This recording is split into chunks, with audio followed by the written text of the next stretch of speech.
네, 2월 14일 화요일 매일 묵상 시작하겠습니다. 하이델베그 요리문답을 계속 보고 있는데 인간의 비참함과 우리의 구원에서 우리가 믿는 믿음에 대한 사도신경에 대해서 계속 공부하고 있습니다.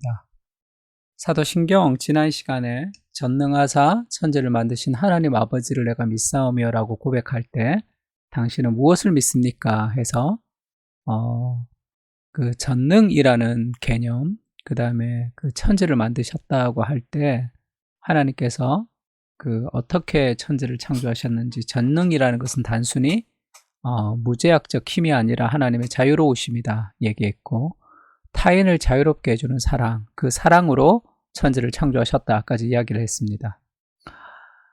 천지를 창조할 때 요한복음 1장 1절에 보면 태초에 말씀이 계시니라 할 때 이 말씀이라는 것은 단순히 말이라는 것이 아니라 이 로고스라는 헬라어인데, 헬라 철학자들이 추구했던 궁극의 진리, 절대 진리를 얘기합니다.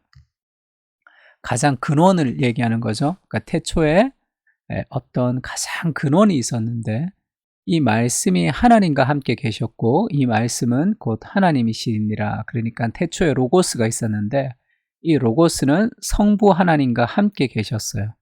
근데 이 로고스는 또 하나님이시래. 성부 하나님은 아니지만 하나님이신 태초에 로고스가 있었다는 거예요.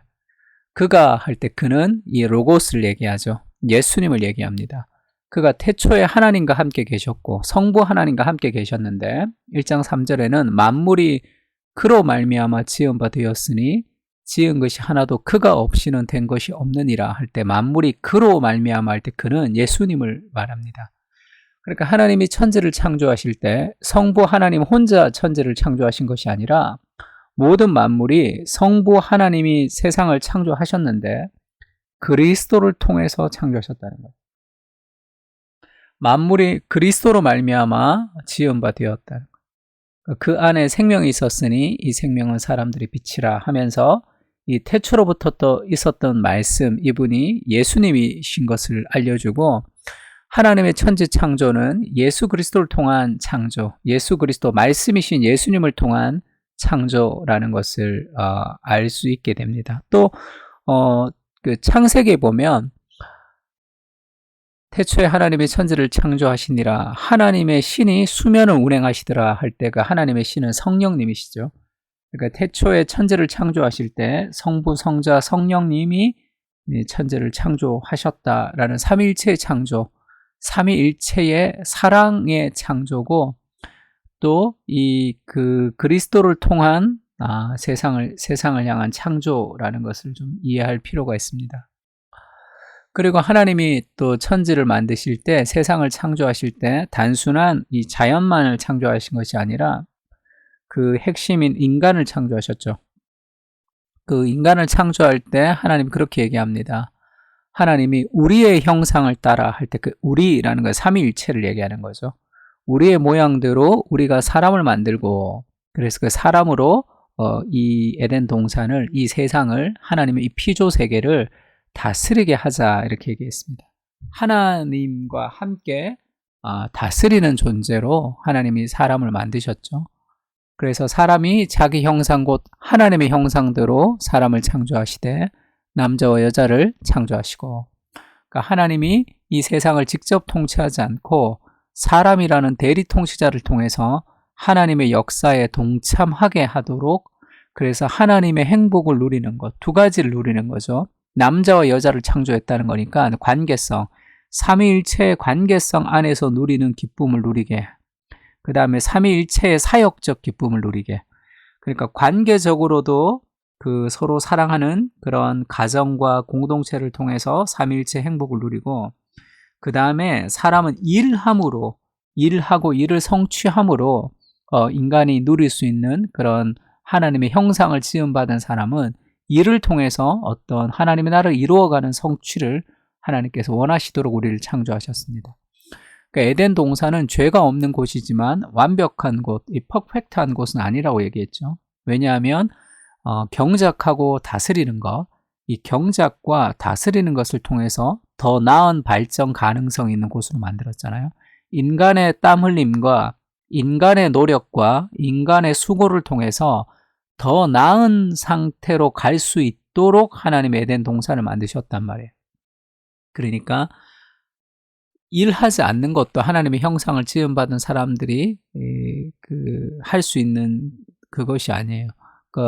천국이라는 것은 무릉도원에서 복숭아 따먹는 것이 아니라 천국에도 일이 있습니다. 하나님은 일하시는 분으로 태초에 하나님이 천지를 창조하시고 그리고 일주일 동안 하나님이 일하시고 보시기에 좋았더라라고 자신의 일한 것을 기뻐하시는 분으로 성경에 등장하시죠. 그래서 우리도 관계적 은혜를 누리고 또한 우리가 일을 통해서 하나님의 형상으로서 우리가 다스리고 경작하는 그런 과정을 통해서 이 세상을 통치하므로 하나님의 은혜의 역사에 동참하는 그것이 하나님이 우리에게 주시는 선물이죠. 이 인간에게 하나님이 자신을 계시하시고 인간에게 하나님과 교제하게 하도록 하셨다는 것은 하나님이 자기 제한이죠. 하나님이 자기를 인간의 눈높이로 맞추셔서 인간과 교제하시는 거예요. 그러니까 우리에게는 너무 황송한 거죠, 사실. 하나님이 인간의 기도에 귀를 기울이신다는 거. 내가 여호와께서 내 귀를 기울였으므로 여호와께서 내게 귀를 기울이시셨으므로 내가 평생에 기도하리로다. 다윗이 그렇게 고백하죠. 하나님은 전능하신 하나님이신데 이 연약한 인간의 필요와 인간의 기도에 귀를 기울이시는 하나님의 형상으로 우리를 만들었다는 것은 하나님과 교제하기를 원하시는 거죠. 그러니까 전능한 하나님의 능력이라는 것은 이 연약한 인간의 자리에 내려오셔서 연약한 인간을 자유롭게 하기를 원하시는 그런 전능이라는 것을 알 수 있습니다. 우리와 교제하기를 원하시는 하나님이죠. 그래서 이 피터 릴백이라는 웨스트민스터 총장을 역임했던 사람인데 이 사람이 이제 언약 신약에 대해서 이제 책을 쓰면서 그 하나님의 언약이라는 거 우리가 구약 신약 할 때 그 언약이죠. 하나님의 옛 언약 그리고 새로운 언약을 얘기합니다. The binding of God이라고 표현했어요. binding of God이라고 하는 것은 쉽게 얘기하면 하나님의 자기 제한입니다. 자기 묶임 같은 거죠. 하나님이 자기를 스스로 제한하셨다는 거죠. 그게 하나님이 이스라엘과 하나님이 그 인간과 언약, 약속을 맺으신 거잖아요. 언약을 하는 거죠. 하나님이 인간의 자리까지 내려오신 하나님이 자기 제한을 얘기합니다. 그래서 이렇게 이야기했는데 전능하신 하나님의 창조가 어떻게 하나님의 자기 제한이 될 수 있는지는 하나님의 창조가 하나님의 자기 제한이라는 거예요. 우리를 위해서 자기를 제한하신 것이 창조 안에 담겨 있는 거죠. 자기를 비워 인간이 되신 하나님의 아들로부터 창조를 이해할 때 비로소 이해된다. 기독교의 창조는 단지 무로부터의 창조가 아니라 하나님의 아들이신 말씀을 통한 창조이고 이 로고스를 통한 창조죠. 그것은 사랑의 대상을 위한 사랑의 창조라고 할 수 있다. 그러니까 전능하사 천지를 만드신 하나님 이렇게 고백할 때 그 전능이라는 말은 막 무소부재한 그런 무제한적인 힘을 막 가하는 그런 것이 아니라 상대방의 사랑의 대상을 자유롭게 해주기 위한 그런 힘을 사용하시는 그것이 하나님의 전능인데 그 전능하신 힘은 자기를 제한하는 방식으로 드러나는 거죠. 상대방의 유익을 위해서. 예수님도 그렇게 얘기하시죠. 하나님의 아들이신 예수님이 이 땅에 오셔서 전능하신 예수님의 능력과 실력을 가지고 세상을 격파하는 것이 아니라 예수님이 세상을 섬김으로 십자가의 죽으심으로 진정한 전능이 어떤 것인지 진정한 파워가 어떤 것인지를 우리에게 보여주셨죠. 마태복음 20장 25절에는 예수님이 제자들을 불러다가 말씀하십니다. 이방인의 집권자들은 그들을 임의로 주관하고 그 고관들이 그들에게 권세를 부리는 줄을 너희가 알거니와. 세상의 어떤 리더십은 더 높은 곳에 올라가서 더 많은 것을 누리기 위해서 더 많은 사람을 부리기 위해서 리더십에 올라가는 거죠. 요즘 유행하는 책 중에 레버리지라는 책이 있습니다. 워낙 유명하다 그래서 제가 지금 읽었는데 레버리지라고 부자들이 절대 알려주지 않는 자본 증식의 원리 그러니까 레버리지 할 것인가, 뭐 레버리지 당할 것인가, 그런 책이 있어요. 그러니까 자본주의 속에 숨은 부의 비밀이라는 거죠. 그러니까 럽 무어라는 사람이 썼는데 30대에 백만장자가 되었대요. 핵심이 한 가지예요. 내가 잘할 수 있는 일을 열심히 해야 되는데 그러면 한 명의 전문가가 되잖아요. 그러면 그것을 내가 잘할 수 있는 일에 집중함으로 그 다음에 내가 하는 일을 다른 사람을 고용하면 그러면 2배의 이제 효과를 발휘할 수 있잖아요. 그러면 기업이 되는 거죠. 그래서 결국 혼자 잘하는 것이 아니라 정말로 우리가 부를 경험하려면 레버리지를 경험해야 되는데 내가 다른 사람을 고용할 것이냐 아니면 고용당할 것이냐 뭐 그런 거예요. 그러니까 다른 사람을 고용해라. 내가 다른 사람의 계획 속에 레버리지 당하지 말고 내가 다른 사람을 고용해야지 내 시간을 절약하면서 돈은 더 벌 수 있다. 그게 이제 레버리지입니다.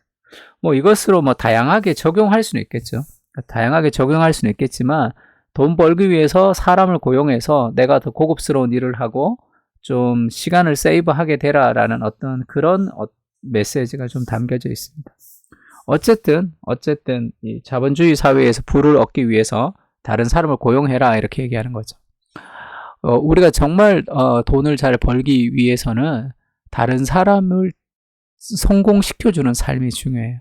그 사람을 고용함으로 내가 성공하는 삶을 추구하는 것이 아니라 그러니까 그런 방식 이미 그 이방인의 집권자들이 세상을 다스리는 전능함, 성공하고 싶은 능력을 가지고 싶은 이유 그거와 우린 달라야 된다는 거죠. 너희 중에는 그렇지 않다. 너희 중에는 누구든지 크고자 하는 자는 너희를 섬기는 자가 되고 너희 중에 누구든지 으뜸이 되고자 하는 자는 너희의 종이 되어야 하리라. 이게 전능이죠. 자신을 제한하며 타인을 자유롭게 하는 힘을 그렇게 사용한다는 거예요. 복음이라는 것은. 인자에 온 것은 예수님이 이 땅에 온 것은 섬김을 받으려 함이 아니라 도리어 섬기려 하고 자기 목숨을 많은 사람의 대속물로 주려 함이니라. 이것이 하나님의 전능하심입니다.